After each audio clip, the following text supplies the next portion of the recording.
Video like जरूर कर लीजिए और ऐसे वीडियो लगातार फ्री में पाने के लिए चैनल को तुरंत सब्सक्राइब कर लीजिए और बेल आइकन को जरूर टैप कर लीजिए ताकि आगे भी सारे वीडियो आपको मिलते रहे। यूट्यूब में फॉलो करते हैं तो प्लीज ये वाला फ्री टेलीग्राम चैनल जरूर ज्वाइन कर लीजिएगा। सारे नोटिफिकेशन सारे अपडेट यहीं पे आते हैं, ध्यान रखिएगा। सारे क्वेश्चन अटेम्प्ट करिए और स्कोर अपना तुरंत कमेंट करके बताइए कितने सही हो रहे हैं कितने गलत हो रहे हैं, जल्दी से कमेंट करके बताइए। मेरा नाम है वैभव और आप लोग देख रहे हैं UP PSC best online coaching YouTube channel. दोस्तों आज के इस वाले वीडियो में हम लोग कुछ इंपॉर्टेंट क्वेश्चंस देखेंगे ज्योग्राफी के।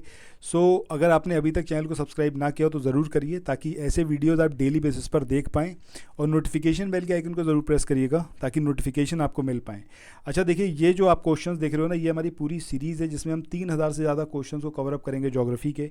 सो ज़रूरी ये है कि आप चैनल के साथ जुड़ जाएँ, चैनल को सब्सक्राइब कर लें, नोटिफिकेशन बेल के आइकन को प्रेस कर लें ताकि डेली बेस पर जो भी यहाँ पर क्वेश्चंस आ रहे हैं उनको आप देख पाएँ। चलिए शुरू करते हैं आज के अपने सेशन को। पहला क्वेश्चन है डोवर जल संधि ये जोड़ती है किसको? बाल्टिक सागर और बोथनिया की खाड़ी को, बिस्के की खाड़ी और इंग्लिश चैनल को, इंग्लिश चैनल और उत्तरी सागर को, या फिर सेल्टिक सागर और आयरिश सागर को। तो सही आंसर क्या आएगा हमारा? ऑप्शन सी, यानी कि इंग्लिश चैनल और जो आपका उत्तरी सागर या फिर नॉर्थ सी है इसको जोड़ती है कौन सी? डोवर की जल संधि। इसके बाद मूव ऑन करते हैं अगले क्वेश्चन पे। इस क्वेश्चन में यहाँ पर आप देख रहे हो, क्वेश्चन है आपसे कि फारस की खाड़ी ये सीमा नहीं बनाती है बहरीन से, इराक से, कुवैत से या फिर ओमान से। तो सही आंसर क्या आएगा हमारा? ऑप्शन डी, यानी कि ओमान। फारस की खाड़ी इसके साथ में अपना बॉर्डर शेयर नहीं करती है, ओमान के साथ में बहरीन, इराक, कुवैत के साथ में करती है। नेक्स्ट क्वेश्चन की बात करते हैं। इस क्वेश्चन में यहाँ पर पूछा गया है कि निम्नलिखित में से कौन सा एक युग्म सही सुमेलित है? बोथनिया की खाड़ी फ्रांस, बैफिन की खाड़ी अर्जेंटीना, कारपेंटिया की खाड़ी कनाडा और टोकिन की खाड़ी ये वियतनाम। तो सही आंसर यहाँ पर हमारा क्या होगा? ऑप्शन डी, यानी कि जो टोंकिन की खाड़ी है ये आपकी वियतनाम में है और ये हमारा यहाँ पर सही आंसर होगा जो सही सुमेलित है। इसके बाद मूव ऑन करते हैं अगले क्वेश्चन की तरफ। इस क्वेश्चन में यहाँ पर आपसे पूछा गया है कि स्वेज नहर ये किस किस को जोड़ती है? अब ये काला सागर और लाल सागर को जोड़ती है, काला सागर और भूमध्य सागर को, लाल सागर और भूमध्य सागर को, या फिर काला सागर और स्वेज नहर को। तो सही आंसर क्या आएगा यहाँ पर हमारा? ऑप्शन सी, यानी कि जो रेड सी है और जो भूमध्य सागर है यानी कि मेडिटेरियन सी है इनको कनेक्ट करती है आपकी स्वेज नहर। इसके बाद अगले क्वेश्चन की तरफ चलते हैं। इस क्वेश्चन में आपको एक स्टेटमेंट दे रखा है और एक उससे रिलेटेड रीज़न दिया हुआ, और आपको बताना है जो नीचे कोड दिया हुआ है उसकी हेल्प से कि क्या ये जो रीज़न है ये सही तरीके से एक्सप्लेन कर रहा है स्टेटमेंट को या फिर नहीं। तो यहाँ पर अगर हम बात करें स्टेटमेंट की, तो यहाँ पर कहा गया है कि स्वेज नहर बनाने में भारत की पश्चिमी देशों से दूरी जो है वो कम हो गई है। मतलब इसके आप लोग उत्तर प्रदेश पीसीएस की तैयारी कर रहे हैं, आप आरओ की तैयारी करना चाहते हैं, बीईओ की तैयारी करना चाहते हैं, इन तीनों एग्जाम की अगर आप तैयारी करने चाहते हैं तो स्टडी फॉर सिविल सर्विसेज के कोर्सेज को आप ज्वाइन कर सकते हैं कंप्लीट तैयारी के लिए। ये वन स्टॉप डेस्टिनेशन है, यहाँ पर आपको सब कुछ मिलेगा जिसमें स्टडी मटेरियल रहेगा, टेस्ट सीरीज रहेंगी, पेड क्विज रहेंगी, सब कुछ आपको एक ही जगह पर मिलेगा और ये सब कुछ सफिशिएंट होगा आपके एग्जाम को क्रैक करने के लिए, एग्जाम को निकालने के लिए। लेटेस्ट ग्रुप स्टार्ट हो चुके हैं और उन ग्रुप में आपको एडमिशन लेने के लिए सिंपली जो ये नंबर मैं आपकी स्क्रीन पर लिख रहा हूँ इन नंबर्स पर आप कॉल कर सकते हैं। 8564880530 इस नंबर पर आप संपर्क कर सकते हैं। इसके अलावा 9696066089 इस नंबर पर कांटेक्ट कर सकते हैं, या फिर आप 7523864455 इन तीनों में से किसी भी नंबर पर कॉल करके आप हमसे संपर्क कर सकते हैं और ये लेटेस्ट ग्रुप जो है इसमें आप एडमिशन ले सकते हैं।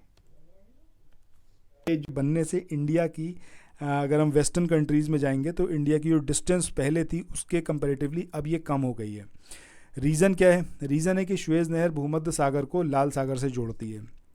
सो ये जो रीज़न है ये एकदम सही तरीके से एक्सप्लेन कर रहा है असर्शन को, ठीक है। तो हमारा आंसर क्या होगा? ऑप्शन ए, जहाँ पर कहा गया है कि स्टेटमेंट और रीज़न दोनों करेक्ट हैं और ये सही तरीके से एक्सप्लेन कर रहा है असर्शन को, यानी कि जो स्टेटमेंट है।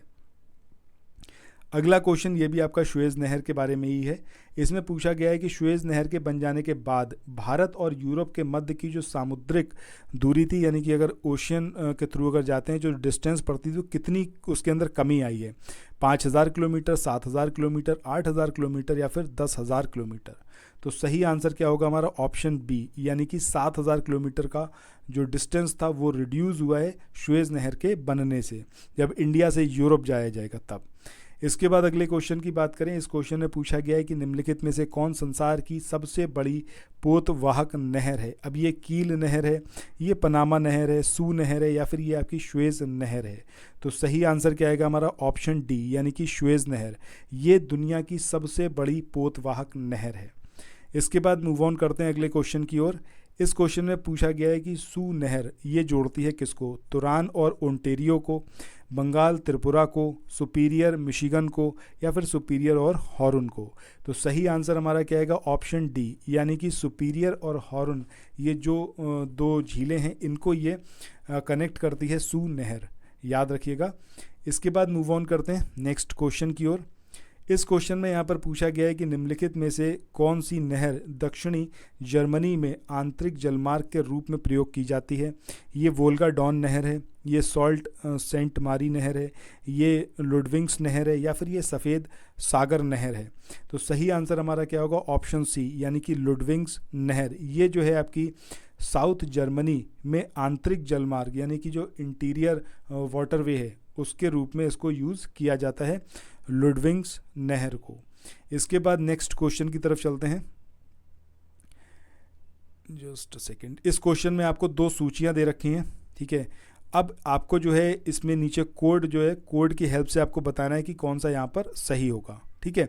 नीचे एक कोड दिए हुए हैं, इस कोड की सहायता से आपको बताना है। तो सबसे पहले यहाँ पर हम बात करेंगे किसकी, कोलोराडो की। तो कोलोराडो जो है आपका हूवर, इससे कनेक्ट होगा। दामोदर की बात करें तो ये आपका पंचेत से होगा या फिर दामोदर। नील की बात करें तो ये आपका आसवान से कनेक्ट होगा, और जाम्बेजी की बात करें तो ये आपका करीबा से कनेक्ट होगा। तो सही आंसर हमारा क्या आएगा, जो कोड निकल के आएगा वो क्या आएगा आपका 4312 यानी कि 4312, that will be the code for this answer. So एक बार यहाँ पर देख लेते हैं, ऑप्शन डी जो है वो यहाँ पर हमारा सही आंसर होगा। इसके बाद अगले क्वेश्चन की बात करें। इसमें पूछा गया है कि निम्नलिखित में से कौन सा सुमेलित नहीं है। एक तरफ आपको बांध दिए हुए हैं और एक तरफ दे रखी है रिवर्स। सबसे पहले यहाँ पर दे रखा है ग्रैंड कुली। अब क्या ये सही है यहाँ पर, क्या ये कोलंबिया रिवर के ऊपर बनाया गया, तो बिल्कुल सही बात है। हूवर की बात करें तो ये आपका टेनेसी के ऊपर नहीं बनाया गया है। कहाँ पर बनाया गया ये बताया गया कमेंट सेक्शन में, कौन सी रिवर के ऊपर। नोरेक की बात करें तो ये बख्श, ये भी सही है यहाँ पर। और यहाँ पर बात करें कोबोरा की कि फिर काहोरा बासा की, तो ये जाम्बेजी, ये भी यहाँ पर सही है, ठीक है। इसके बाद मूव ऑन करते हैं नेक्स्ट क्वेश्चन पे। इस क्वेश्चन में यहाँ पर आपसे पूछा गया है कि वायुमंडल में सबसे अधिक किस गैस का प्रतिशत है, कार्बन का, नाइट्रोजन का, ऑक्सीजन का, या फिर हाइड्रोजन का। तो सही आंसर क्या आएगा यहाँ पर ऑप्शन बी यानी कि नाइट्रोजन। अच्छा, कमेंट सेक्शन में परसेंटेज वाइज बताइएगा कार्बन और ऑक्सीजन इनकी क्वांटिटी क्या है हमारे एनवायरनमेंट में। इसके बाद नेक्स्ट क्वेश्चन की बात करें हमारे एटमॉस्फेयर में। अगला क्वेश्चन यहाँ पर है कि निम्नलिखित में से कौन सी एक वायुमंडल में स्थायी गैस है। अब ये कार्बन डाइऑक्साइड है, ओजोन है, नाइट्रोजन है, या फिर ये है आपका नियॉन। तो सही आंसर क्या आएगा हमारा ऑप्शन सी यानी कि नाइट्रोजन, ये वायुमंडल में एक स्थायी गैस है। सो दोस्तों, इसी के साथ आज के इस वाले सेशन को यहाँ पर एंड करते हैं। फिर मिलते हैं नेक्स्ट वीडियो में। इन जो ये क्वेश्चन है इनका पीडीएफ अगर आपको चाहिए तो इसके लिए आप डिस्क्रिप्शन सेक्शन में जाइएगा। स्टडी फॉर सिविल सर्विसेज के कॉन्टैक्ट नंबर्स वहाँ पर गिवन है, आप उन कॉन्टैक्ट नंबर्स पर इस पीडीएफ का डिमांड कर सकते हैं। दे विल इन्फॉर्म यू कि फ़ीस कितनी है और मतलब कैसे आप इसको ले सकते हैं, किस तरीके से फ़ीस पेमेंट करना है। They will let you know everything. आपको जस्ट वहाँ पर कॉल करना है, तो डिस्क्रिप्शन सेक्शन में आपको जस्ट जाना है, वहाँ पर जाकर आप सिंपली बात कर सकते हैं, ठीक है। सो फिर मिलते हैं अगले वीडियो में। Till then thank you so much, have a nice day, bye bye. और प्लेलिस्ट में जाकर प्रीवियस वीडियोज़ को ज़रूर देखिएगा।